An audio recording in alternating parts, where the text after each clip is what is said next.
What up, Long Beach? Welcome back to GazetteSports.com and the Press Telegram. It's Mike. And JJ, and this football video is brought to you by Naples Rib Company, the perfect place to cater your team's next event. It's Millikan, it's Compton. This game means more than it has in several years. And we've got questions like, can the Rams stop the run?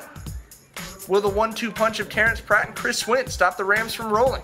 Can these teams get back to the playoffs, Mike? Well, if they want to, they got to win tonight. Tarbabes just cruising down the field on the first drive. That's Christian Swint.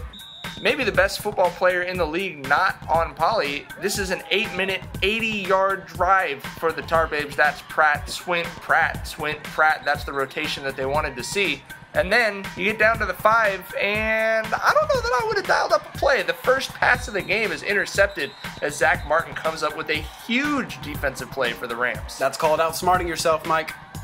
Turnabout is fair play, and it's going to be Tygene Green for the Tarbabes, who's going to intercept Keanu Caldwell-Campbell. I sense a pattern forming, Mike. I sense a pattern.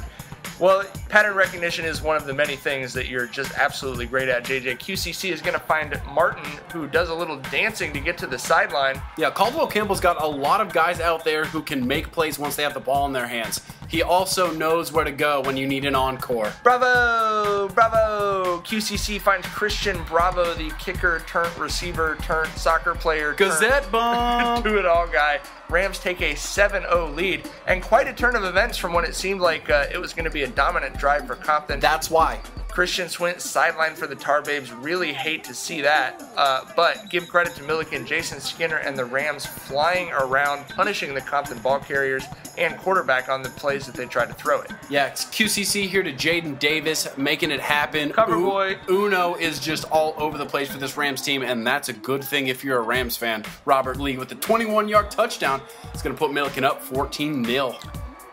The thing about the Compton double wing approach, JJ, it is not meant for coming back from deficits, and Eduardo Garcia is going to give him a shot, though, with an interception here to stop the Millikan momentum. He's going to put the Tarbabes into Millikan territory with a chance to score before halftime, but once again, it's no way. Turnover in the end zone.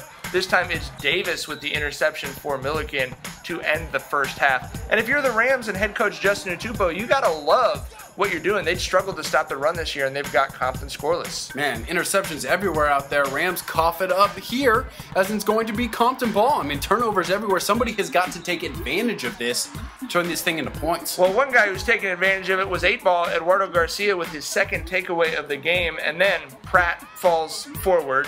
Pratt having to take over the load with Swint sideline, and then it's going to be Mekhi Schrader on the keeper, and suddenly Compton's on the board as they cut the deficit in half and trail just 14-7. Well, when you run it like that, you get stronger as the game gets longer, and suddenly there's a little pep in the Compton step now on both sides of the ball. Not surprisingly, the defense flying around, eager to get that ball back for the offense, and then Pratt, 26 carries for 129 yards. PT bump.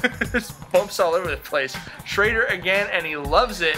That should have tied the game, but they do not kick the extra point. They rush a 2-point conversion attempt and do not get it. So it's still 14-13 Millikan, with the Rams now trying to get things going. But Eduardo on the spot, Eduardo Garcia with his third takeaway, JJ. He's the 8-ball, Mike. It's easy to go get the ball when you know where it's going to be. He sees the future, my goodness. The Millikan defense going to bear down, though. Skinner, a one-man wrecking crew. Dude, he treated that offense like it was Bart Simpson. 12 tackles. Skinner! 3 sacks in the game. A huge game for 55, to be sure. And once Millikan's offense gets the ball back, they're like, we want to put this thing away. As QCC is going to find Malik Bradford, who's going to just 30 yards to pay dirt. That's just about going to do it for Millikan. You know, this is a fun football team to be around, JJ. They're having so much, you can tell how much they're enjoying themselves, even just in the video. Mike, they're winning. That's huge for them, and I'm not saying that because they haven't won before. Clearly, we said Compton and Millikan have been in the playoffs at the same time. It was a while ago, but they are hungry for this stuff, and that's how you react when you're hungry and you eatin'. Skinner picks it up. That's going to end the game. It's 33-13 Millikan. Thanks as always to all of our sponsors, including Papa Lucci's, a great place to eat down on 2nd Street. Lots of action ahead for both these teams. Certainly our best wishes to Christian Swint and hope that he gets healthy for the rest of this season. But to find out what happens with Compton and Millikan, you got to keep it right here.